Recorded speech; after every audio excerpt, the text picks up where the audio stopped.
Buenos días, mis hermanos.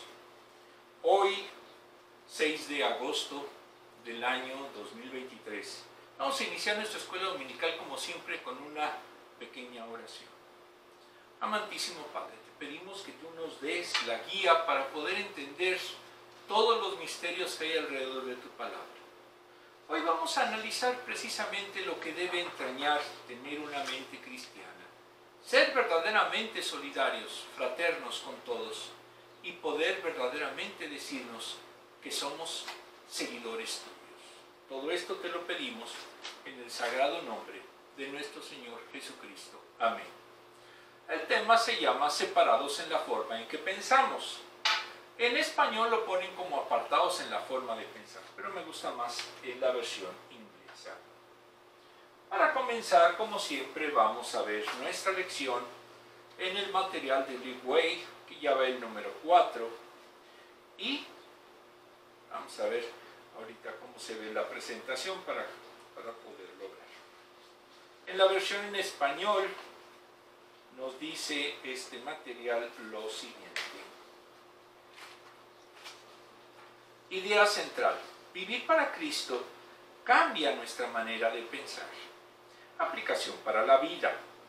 El mercadeo de productos para influenciar al creyente diciéndole que mejorará su vida cotidiana y obtendrá reconocimiento económico y social engrandecerá el ego humano y subirá la subestima del hombre natural, que está saturado de libros, programas, expertos y grupos religiosos que prometen cosas que no pueden hacer ni cumplir. Yo conozco muchos. Estos recursos no ayudan al creyente a vivir su vida con el poder del Espíritu Santo, ni tampoco lo ayudan con su forma de pensar a vivir apartado, la cual cambia al recibir a Cristo como Señor y Salvador. Para que los pensamientos del creyente estén anclados en la verdad de Dios y a la manera de pensar de Jesucristo, el creyente necesita dejar de engrandecerse a sí mismo y en su lugar debe engrandecer a Jesucristo. A medida que el creyente madure en su vida espiritual, cambian sus pensamientos y se establecen para enfocarse en Jesucristo.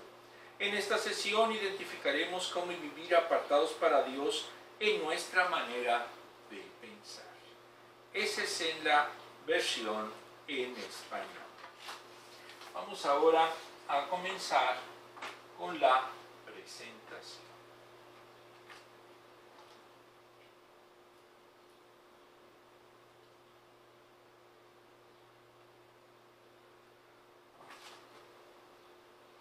Perdón, este va aquí.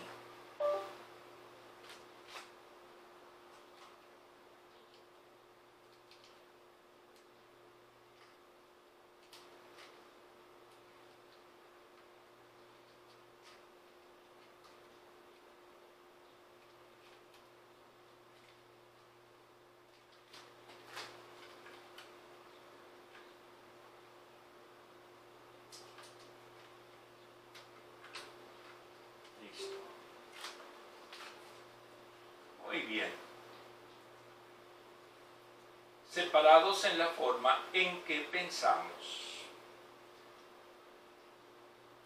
Vamos a iniciar ahora con la reflexión de la vida, pero en inglés. Traducir al español para que no se espante. La Biblia se encuentra con la vida.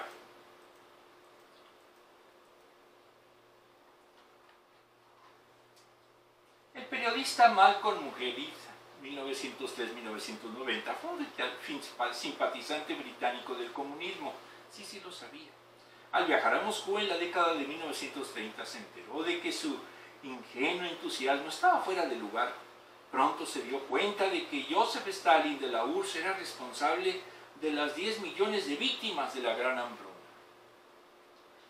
Desilusionado, Muggeridge se ofreció como voluntario para Gran Bretaña durante la Segunda Guerra Mundial y se convirtió en espía. Incapaz de sacudirse los sentimientos de una existencia sin sentido, fue a una remota playa africana para suicidarse. Allí nadó hacia el negro abismo acuoso. Después de llegar a una distancia considerable de la orilla, exhausto, se dio cuenta de que ya no quería morir. Temeroso de que nunca lo lograría, su desesperado deseo de vivir finalmente lo trajo de vuelta. Mohamed comenzó a tener éxito como escritor después de la guerra. Finalmente encontró a Cristo. Esto cambió radicalmente su forma de pensar y también cambió su escritura. Imbuido de fuerza penetrante y claridad moral, Mohamed se convirtió en uno de los más grandes periodistas del siglo XX. Mohamed aprendió que vivir para Cristo cambia nuestra forma de pensar.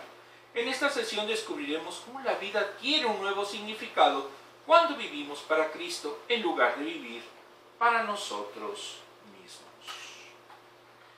Los dos relatos me parecieron muy interesantes y por eso los expusimos.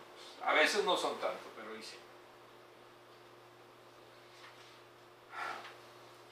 El brócoli es un fruto, es una verdura que no a muchos les gusta, pero ya cuando lo prueban y se dan cuenta de que sí es, aparte de nutritivo, muy rico, entonces vale la pena. Pero de entrada, ay, ¿cómo voy a comer ese pasto? Sobre todo los niños lo dicen. Vamos a ver en la Biblia nuestros versículos a consulta. Romanos 12 del 1 al 2. 1. Por lo tanto, hermanos, tomando en cuenta la misericordia de Dios, les ruego que cada uno de ustedes, en adoración espiritual, alternativo a risa racional, ofrezca su cuerpo como sacrificio vivo, santo y agradable a Dios. A veces al pobre cuerpo lo traqueteamos tanto, no precisamente lo sacrificamos. No se amolden al mundo actual, sino sean transformados mediante la renovación de su mente. Así podrán comprobar cuál es la voluntad de Dios, buena, agradable y perfecta. Ustedes deben de ser sacrificio vivo.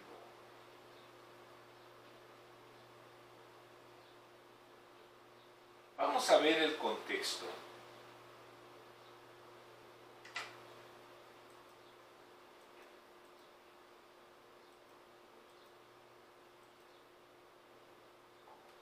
En el libro de comentario bíblico contemporáneo de René Padilla y otros, Ediciones Kairos, nos dicen que se titularía La nueva vida de Cristo y el cumplimiento de la ley. Abarca del 12.1 al 13.14 de esta epístola. Pablo enseña cómo Cristo cambia vidas por el Evangelio, porque Él es el modelo perfecto, y luego da detalles de cómo se ve la nueva vida. En el versículo 1, la vida del creyente es un sacrificio vivo, santo y agradable a Dios. Esa entrega es un estilo de vida, 6.13. No es para ganar su aceptación, sino porque nos perdonó y nos ha cambiado por su misericordia. Es vivo, porque viven conforme al Espíritu, 8.5. Y como lo afirmé en la clase pasada, si usted no ha visto ningún tipo de cambio en su vida, al contrario, usted es peor que antes, créame, usted no es salvo. Aunque esté en una iglesia, etcétera, etcétera. Es una adoración espiritual oculto racional. Se refiere a la persona interior del corazón y la mente. Parecido al estoicismo de Séneca, que decía que había que adorarle con la pura razón y con una vida moral buena y decente. Entonces, para Pablo es un sacrificio que no muere, sino que seguirá viviendo. Esto es lo santo y agradable a Dios, por ser una obra del Espíritu Santo, no un esfuerzo humano. Pero no se puede hacer esa entrega de manera perfecta e inmediata. Es un proceso como estilo de vida constante. Si usted no tiene esa nueva vida de que habla el Evangelio y se sigue comportando exactamente igual que antes o peor, no es salvo. Le tengo una mala noticia.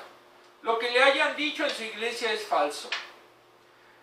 Versículo 1. Adicionalmente, en el libro del mismo nombre de Samuel Pérez Millós, editorial CLIE, dice que estos versículos los llama base de la conducta cristiana. El apóstol exhorta, llama, alienta, etc. venir para llevar a cabo una misión basado en las misericordias divinas. Cuerpo aquí es persona en su totalidad, corazón, alma y espíritu.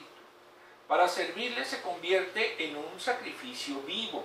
Es la respuesta de fe a Dios, Apocalipsis 2:10, Lucas 14, 26 a 27 a 33. A causa de la nueva vida en el salvo, santo, es porque fue separado por Dios, 5, 16, 18. Es acepto o agradable. En sí, somos obedientes a Cristo. Lo seremos a Dios. Si somos obedientes a Cristo, lo seremos a Dios. 14, 18.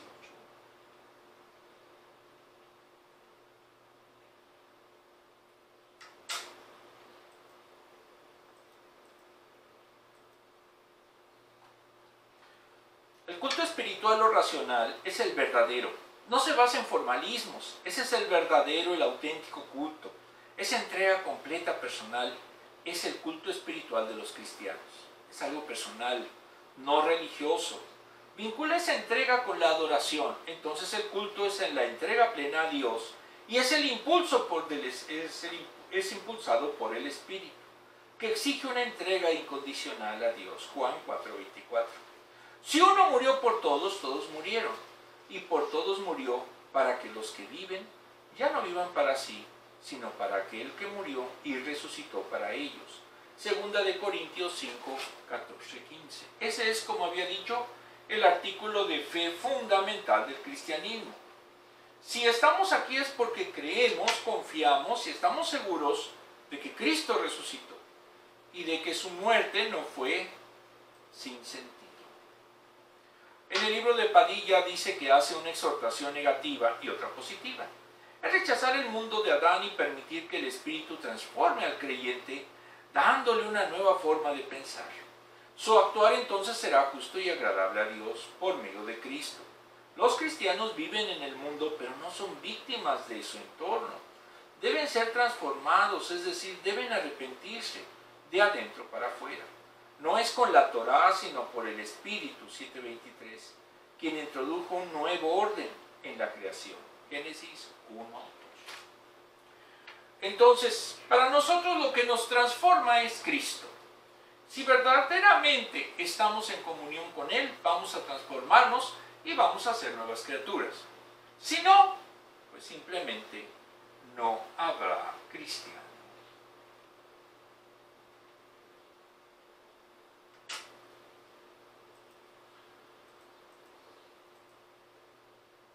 En el libro de Pérez Millós agrega que al creyente se le exhorta a ofrecerse en sacrificio viviente y a no conformarse o comprometerse con el mundo. Y para esto deben transformarse, a asumir un modo de pensar propio de una mente renovada y con un nuevo estilo de vida. Busca que no adoptemos el molde humano. Debe de dejar de vivir de esa forma. Esto no implica aislarse. El cristiano no es para vivir en monasterios, como muchos creen o como muchos predican. Porque eso lo único que hace es contravenir lo que dice la Escritura, Juan 17:15.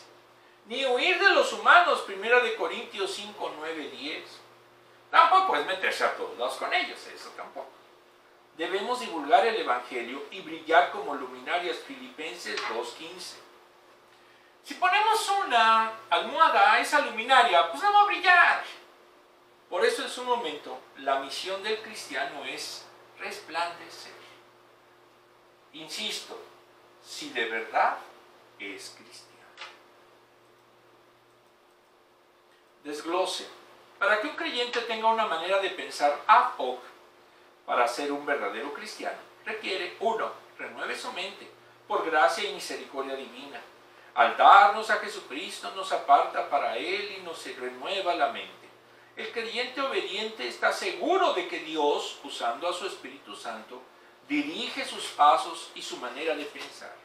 Hace que el creyente se integre con otros como Él y entrega a Dios todo su ser. Romanos 12:1. Cuando verdaderamente hay iglesias cristianas, buscan integrar a todos, no excluyen. Yo conozco muchas que no lo son y se dicen cristianas.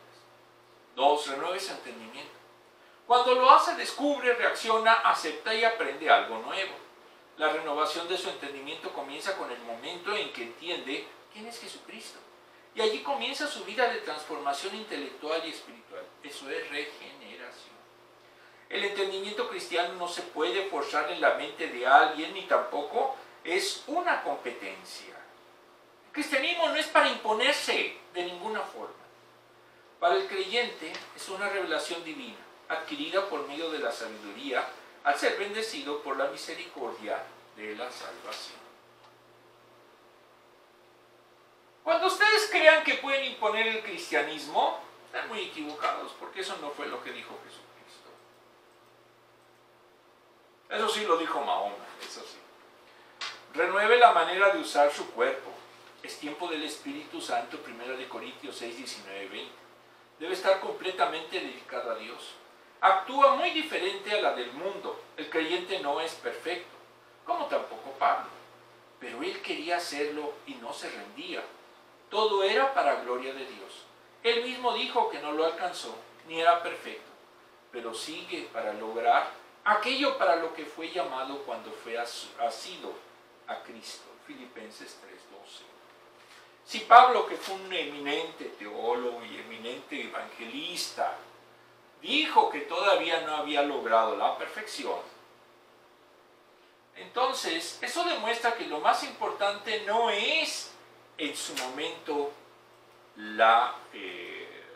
el final, sino el camino. Preguntas. ¿Por qué el hombre se engrandece a sí mismo? Porque es egoísta. Ustedes denle un pequeño ladrillo de poder a alguien y verán cómo cambia de inmediato. Aunque siga siendo un simple ladrillo.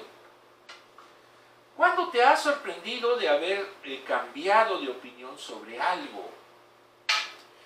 Bueno, si alguna vez me hubieran dicho que en lo personal estaría enseñando en una escuela dominical, les habría dicho ¿qué les pasa?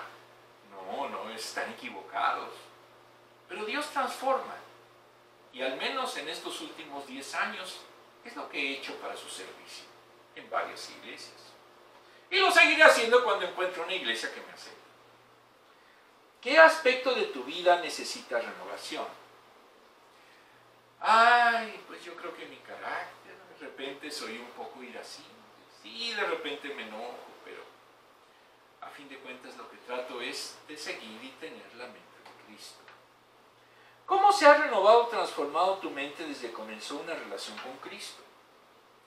Era muy diferente antes de conocerlo y ahora me siento que estoy alcanzando cada vez una mayor madurez espiritual. No he llegado a lo máximo, me falta todavía mucho, hay que trabajar muchas cosas, pero ahí la llevamos. También mi ingeniera de sonido lo piensa. Por la gracia que me ha dado, les digo a todos ustedes, nadie tenga un concepto de sí mismo más alto que el que debe tener, sino más bien piense de sí mismo con moderación, según la medida de fe que Dios le haya dado. En una palabra, no se crean más de lo que son. No sean arrogantes. Yo lo sé todo. Yo ya estudié todo. Pero no es cierto. Pues así como cada uno de nosotros tiene un solo cuerpo con muchos miembros, y no todos estos miembros desempeñan la misma función,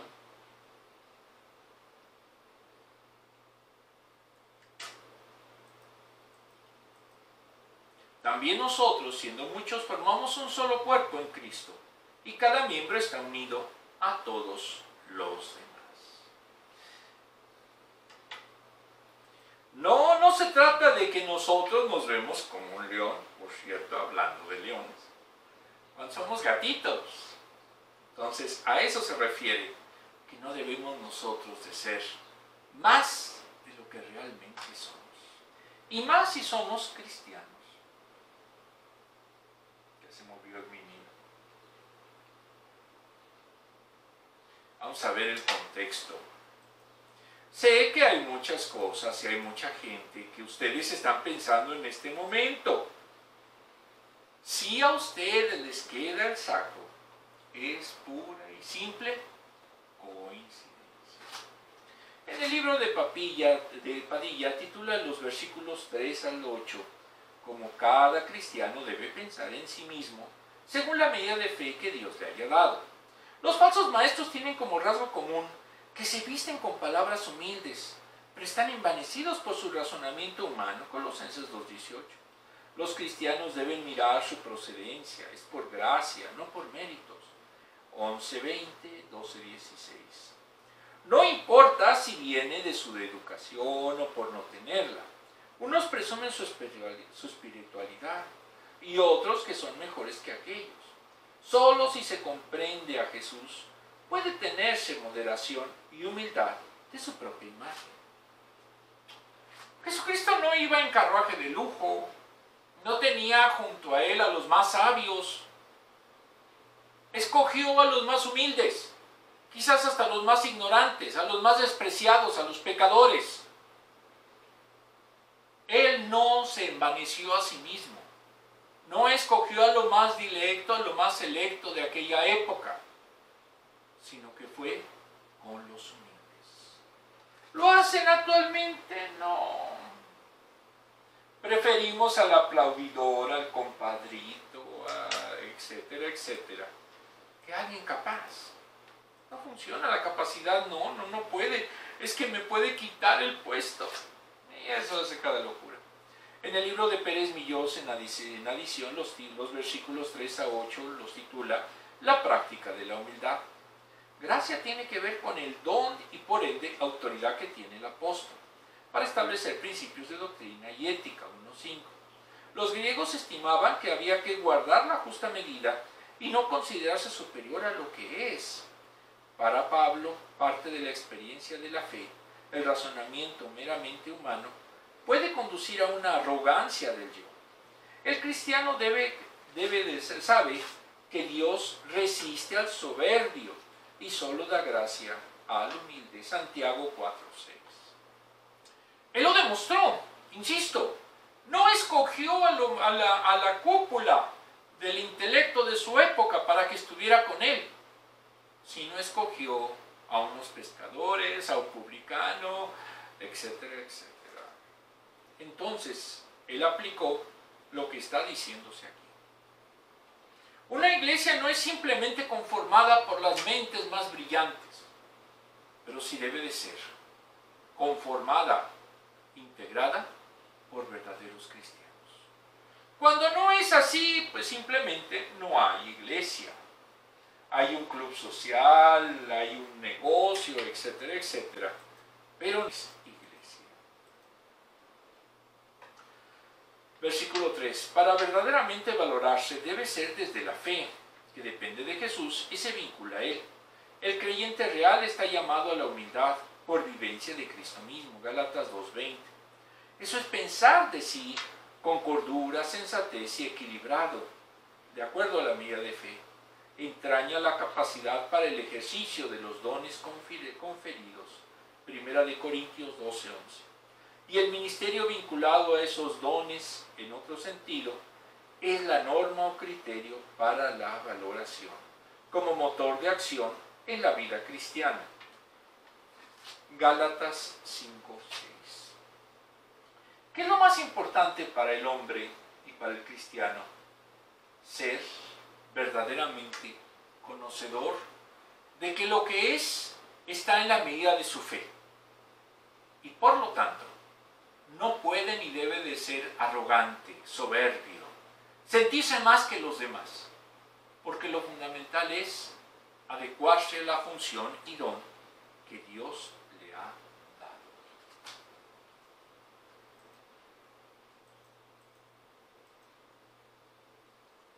En el texto de Padilla es una versión condensada de 1 Corintios 12, en donde afirma que somos miembros de un cuerpo con capacidades distintas dadas por Dios para servir. Dios obra en nosotros, por eso debemos ser humildes. No señala la glosolalia como única manifestación del Espíritu. Cuando algunas iglesias dicen que para que usted tenga el Espíritu necesita tirarse en el suelo y empezar a hablar en otras lenguas, no, están equivocados. debe avanzar en el uso de su don, en la medida de su fe, en la medida que su fe lo permita. Los de profecía no son predicadores, sino dan mensajes directos de Dios. Eso hacen las personas que enseñan, que animan, las que dirigen, las compasivas, las que son hospitalarias. Si usted cree que solamente existe el don de lenguas, está equivocado.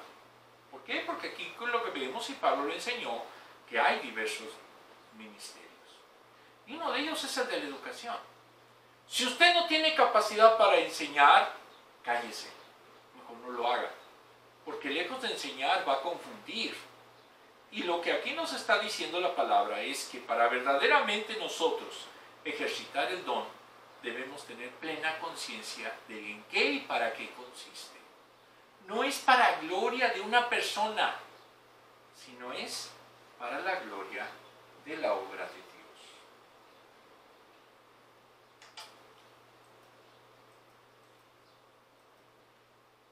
En el texto de Pérez Millós, la ilustración del cuerpo permite orientar la acción de la fe individual hacia el resto de los miembros de la iglesia.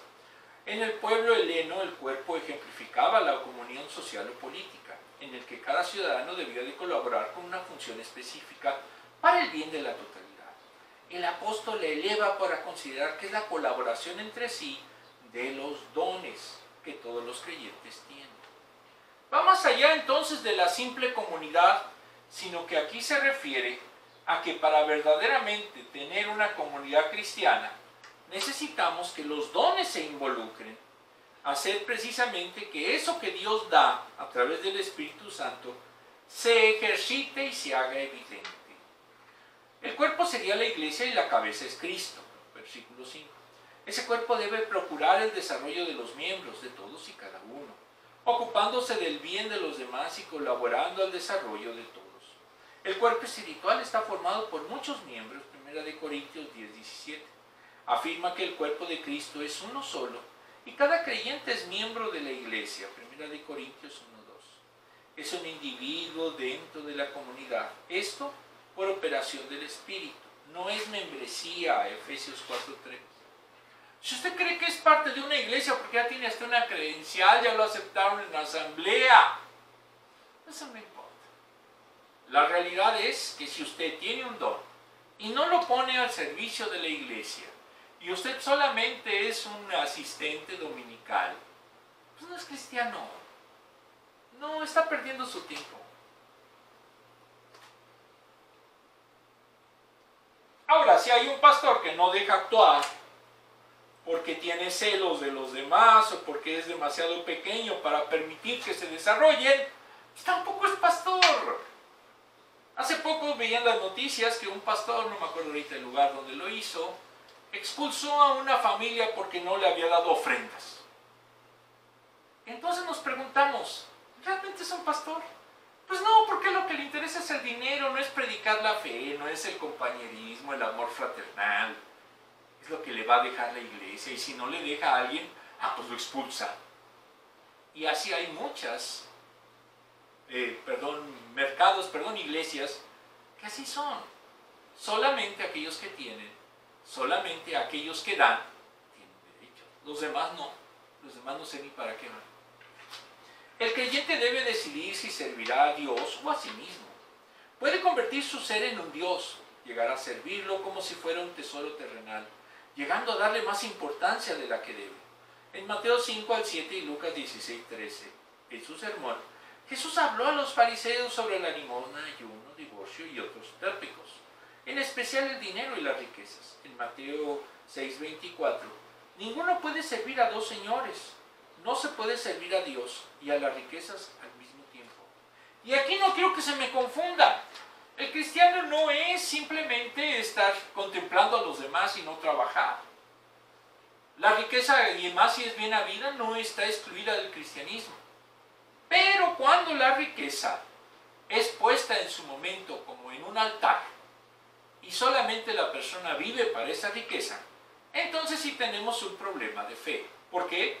Porque sustituye a Dios.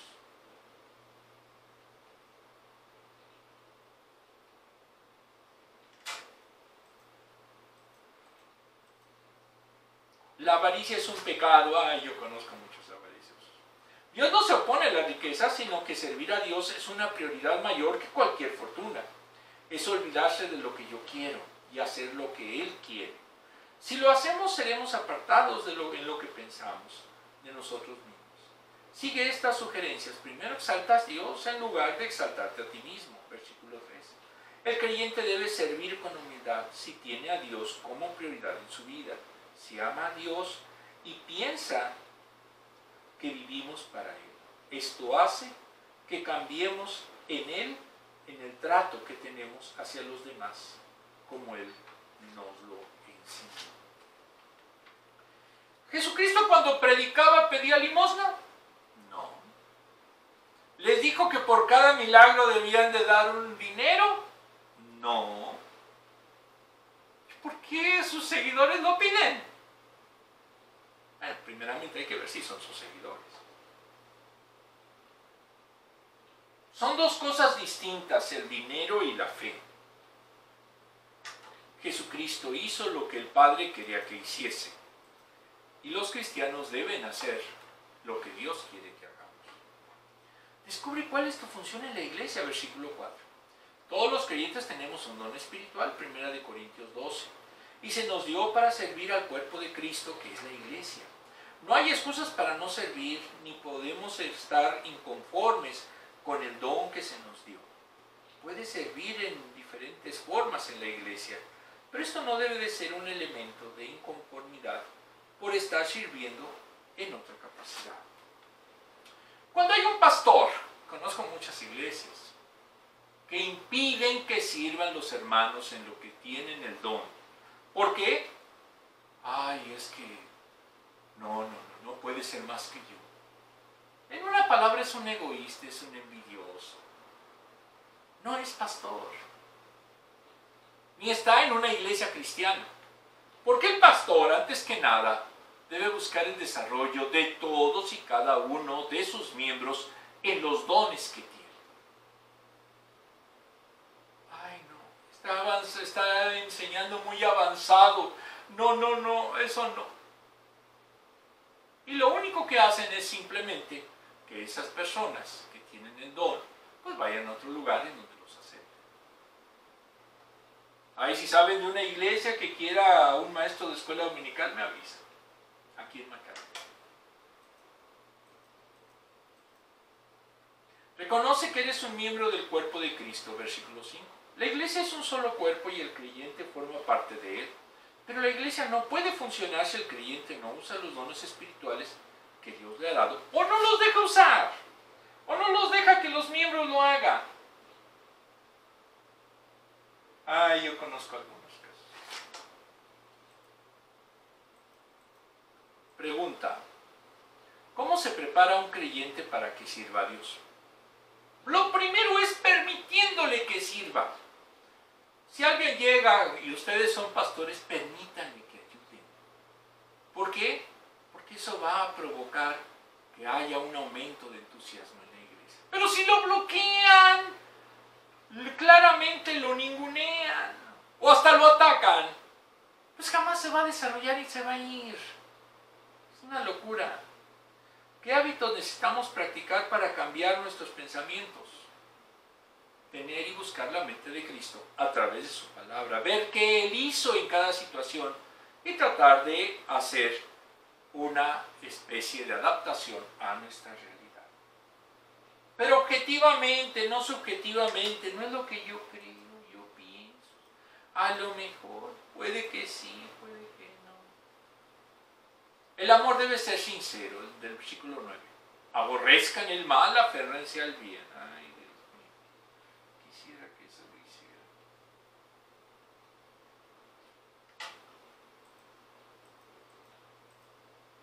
Ámense los unos a los otros con amor fraternal, respetándose, honrándose mutuamente.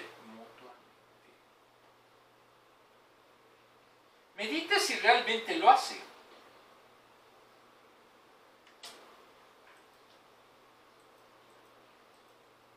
Nunca dejen de ser diligentes. Antes bien, sirvan al Señor con el fervor que da el Espíritu. Y aquí habla de espíritu. ¿Por qué? Porque ustedes solamente van a ser diligentes y van verdaderamente a servir en un ministerio cuando el Espíritu los está guiando. Alégrense en la esperanza, muestren paciencia en el sufrimiento y perseverancia en la oración.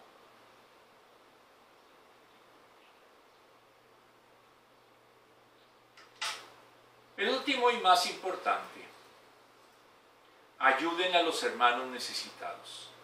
Practiquen la hospitalidad.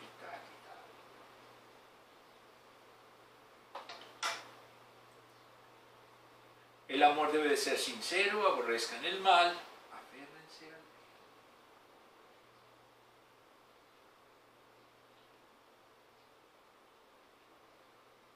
Vamos a ver el desglose. El contexto, perdón. En el libro de Padilla titula a los versículos 9 al 21, el cristiano debe de vencer el mal practicando el amor. En el versículo 9, el amor debe de ser sin fingimiento, sincero. Los falsos maestros son encantadores en público, pero como no viven en el espíritu tienden a perder la paciencia y a tratar a los demás con dureza. No es ser ingenuos, sino que por esa mente transformada se conocerá la voluntad de Dios y sabrá cómo seguir esa exhortación de aferrarse al bien y aborrecer al mal. Los falsos maestros por fuera se ven muy buenas gentes. Yo conocí un coreano, Joshua Kim. Él en su momento parecía hasta misionero. Pero resulta que es un traidor. Y que a un pastor que lo apoyó muchísimo, que le dio casa, que le dio comida, que le dio apoyo, lo traicionó e hizo que la iglesia lo corriera. Y entonces la pregunta es, ¿era verdaderamente evangelista y eres verdaderamente cristiano esa persona? No. Y no lo será por la simple razón de que Jesucristo no puede permitir que un supuesto miembro, un supuesto evangelista, sea un traidor y sea un malagradecido. Y no sea solidario ni haya en su momento guardado verdadero amor fraternal por quien lo apoyó. Entonces, aquí nos vemos que es muy fácil decirse que se es cristiano, es muy fácil decir, yo tengo este don. Pero en la práctica, en los hechos, es donde se demuestra si de verdad lo tiene o si es un lobo vestido con piel de oveja, como es en este caso y con esta persona. Y si alguien lo duda, tengo varias pruebas que lo comprueban, que lo corroboran.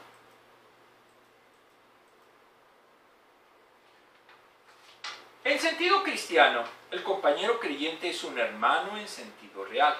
Los versículos 11 y 12, la diligencia es otra obra del Espíritu. Por eso si anda en él, ama, se regocija, tenga paciencia, ora y sirve a largo plazo sin vacilaciones o fatigas. En el versículo 13, primera parte, ayudar a los necesitados es básica. En la segunda parte, la hospitalidad era importante porque los cristianos viajaban de un lugar a otro y los hoteles no eran seguros y eran bastante peligrosos y caros además. Y los anfitriones de las iglesias romanas ofrecían hospedaje en sus casas.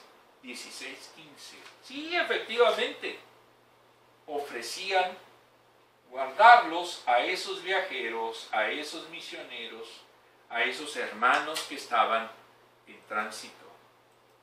¿Lo hacemos en la actualidad? No. En el libro de Pérez Milló, los versículos 9 al 23 los titula La práctica del amor con los creyentes. En el versículo 9, el fundamento de la iglesia es el amor, no el humano, sino el divino, que ese se derrama en el corazón de cada creyente por el Espíritu Santo, 5:5. O reflejo del sacrificio vicario de Cristo, 5:6. Es la acción divina que influye y condiciona el comportamiento de los que son poseídos por Él. Es la expresión natural de la vida cristiana y distintivo de los creyentes. Juan 13, de 34 al 35. Superior a todos los dones, 1 Corintios 12, 31. es desinteresado referente a Dios, al prójimo e incluso a los enemigos. Sí, Jesucristo dijo de que debíamos de amar incluso a los enemigos. Por eso es tan difícil ser verdadero cristiano. En la ética cristiana el creyente aborrece la maldad, y esta procede del maligno, Salmos 97:10, 1 de Juan 5:19. Si Dios aborrece al mal, quien vive, hay con Dios expresa por identificación el mismo desprecio. Por lo tanto, hay que adherirse al bien, pegarse, unirse de la forma más firme, Filipenses 4:8. Y si su mente se llenara de virtudes, se produce una conducta buena, limpiándola de inmundicia. Por eso el fruto del Espíritu es toda bondad, justicia y verdad, Efesios 5:9. Y ser ejemplo de buenas obras, Tito 2:7. El cristiano es eso, bueno, es buen ser. No hace maldades, no traiciona. El verdadero cristiano sabe en su momento ser agradecido, pero sobre todo sabe ayudar a los hermanos. Si usted ha conocido verdaderos cristianos, podrá corroborar que esto es la realidad, si de verdad se vive a Cristo. Es el amor entre hermanos, una correcta relación también conyugal y paternal. El amor es la definición cristiana del bien, simpatiza con la verdad, 1 de Corintios 13:6. Cubre multitud de pecados, Santiago 5:20. Por identificación con Cristo ama a todos, incluso a los enemigos. Tiene disposición al perdón, Efesios 4:32. Busca la restauración, no la disciplina, Gálatas 6:1. Es honor porque entraña tener a los demás como superiores, no mirarse para su provecho, sino también para el de los demás, Filipenses 2:3-4.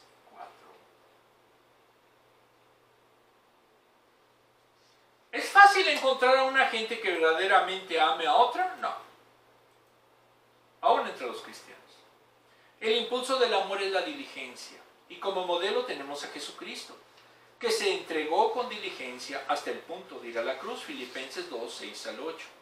Y se requiere para el trabajo de la iglesia. No se puede ser pasivo, requiere actividad. Cuando en alguna iglesia existe un grupo que trabaja y que es realmente el motor de esa iglesia, esos son los diligentes. Y cuando en una iglesia está alguien que no hace nada, solo ve, o solo está tramando, solo está intrigando, solo está traicionando, esos son haraganes, no son cristianos. Opuesto a esta está la pereza, el ser haragán. Son quienes no hacen ni quieren hacer nada, no comienza nada, Proverbios 6 del 9 al 10. O si lo inicia no lo termina, Proverbios 12:27. Incluso mete su mano al plato y no llevar su comida a la boca, Proverbios 19:24. Ay, yo conozco alguno. Siempre tiene excusas para no hacer algo. No necesita diligencia como la practicó Cristo. Perdón, se necesita diligencia como la practicó Cristo. Juan 4:34. Si usted es activo en la iglesia, usted es diligente. Si usted es un perezoso, en México dicen de otra forma, mejor no les digo, entonces, no son cristianos. Sobran, están ahí simplemente consumiendo aire. La vida cristiana conlleva dificultades, pero tiene esperanza. No defrauda, 5:5. Porque se sustenta en Cristo mismo, Colosenses 1:27. Y como fruto de esa comunión, da primero gozo, Gálatas 5:22. Y preside su vida en cualquier situación. 2. En las tribulaciones producen un eterno peso de gloria, 2 de Corintios 4:17. Se debe mantener fiel como el Señor demanda, Apocalipsis 2:10. Para enfrentar las dificultades hay que ser pacientes, Filipenses 1:29. Para culminar, la oración es fuente de poder, hay que orar sin cesar, Efesios 6:18.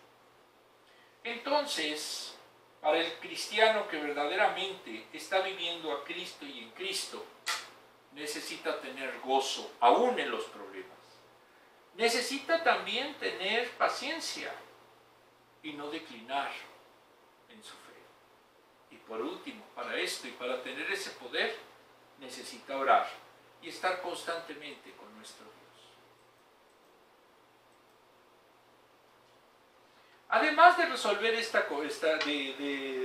se requiere estar en comunión con las necesidades de los santos. 1 de Juan 3, 16 a 18. Si de verdad vive en el Espíritu, no dice que es suyo nada de lo que posee. Hechos 4, 32. El que tiene debe compartir con quien no tiene. Esa es la generosidad que produce la real comunión, y el resultado ideal es que no habría cristianos necesitados. Hechos 4, 20 y 44. Y esto es un llamado para la verdadera iglesia. Esto no abarca a los ociosos o desordenados, 1 de Tesalonicenses 5, 14, 2 de Tesalonicenses 3, 10 al 12. Entonces, sí hay que darle apoyo a los necesitados. Pero aquí claramente lo dice en la hermenéutica que utiliza este hermano. No es para apoyar a los flojos, para los que no quieren trabajar. Hay mucha gente que simplemente, sin tener ningún motivo, está pidiendo limosnas. ¿Por qué? Porque simplemente está buscando aprovecharse de los demás. A esos, aquí como dice el texto, no incluye. No dé en su momento a quien realmente no lo necesita. Porque después va a ser de usted que sea como una especie de mandadero. Dame esto, dame aquello. Y más cuando no tiene necesidad. Y ustedes están haciendo que aumente su poca existencia. Más bien, los está convirtiendo en parásitos de ustedes. Yo conozco algunos. La hospitalidad significa ser amigo del extranjero. Es hospedar a otros y es una manifestación clara del amor entre hermanos. Es un requisito para ser anciano, 1 de Timoteo 3:2. E incluso pudieron hospedar ángeles, Hechos 13:2. Es evidencia del nuevo nacimiento y forma de expresar el amor a Cristo, Mateo 25:35, Gálatas 6:10. Lo hacemos muy difícilmente. ¿Cómo voy a permitir que alguien venga a mi casa? Ni lo conozco. Me va a robar. Pero si de verdad somos cristianos, debemos de buscar precisamente que la hospitalidad real y en favor de un hermano verdadero en Cristo funcione. Si ustedes van a querer meter a todas las personas en su casa, pues creo que no funciona así. Solamente a quien de verdad sea cristiano real, no fingido, como ya mencioné un caso, y también aquel que verdaderamente siga también a Cristo. Vamos a ver el desglose, que falta menos. Perdón si me estoy colgando un poquito. Al hablar del amor se hace referencia a 1 de Corintios 13. Pero esta es una decisión que se practica intencionalmente, se demuestra, se comparte, se da sin condición, como hizo Dios para salvar a la humanidad, Juan 3:16. En estos versículos le añade a este el servicio, actitud del creyente, y el ser diligentes para que el creyente decida ser apartado por Dios en su amor y actitud hacia los demás. Por eso,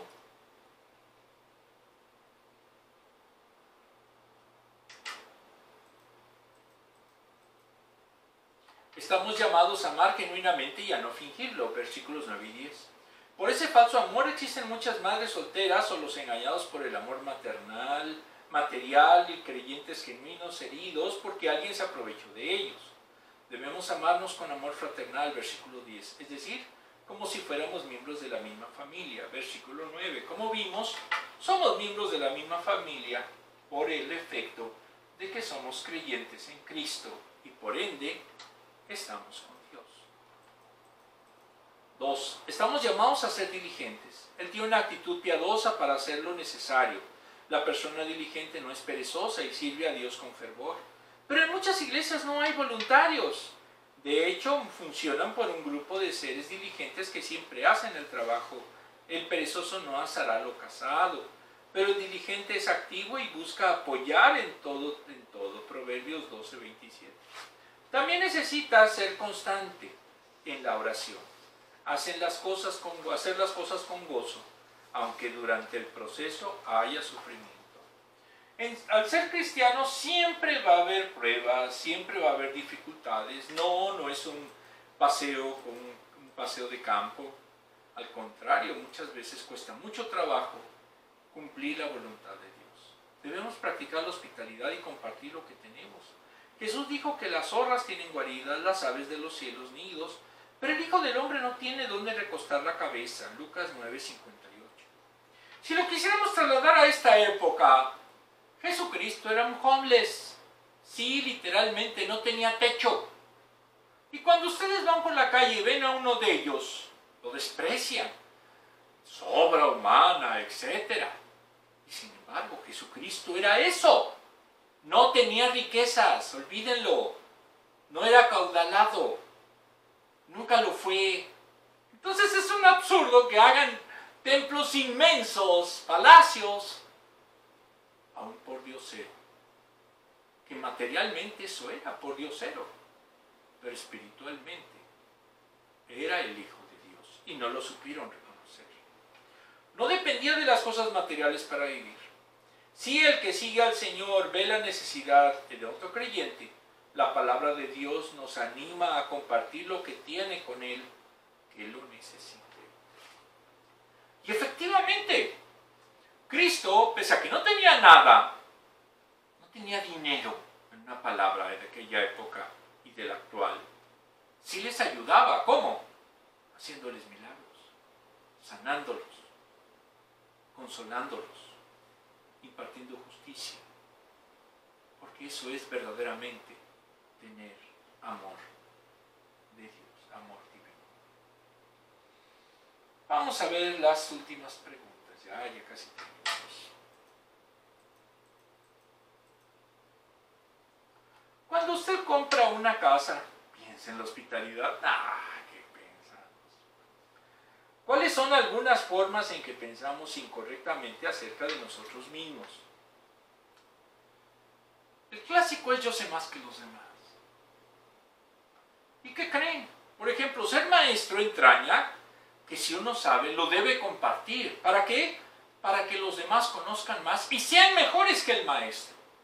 Ese es el objetivo de un real maestro, no de un mequetrefe. ¿Por qué el creyente puede vivir gozoso y sufrido? Porque tiene a Dios en su corazón.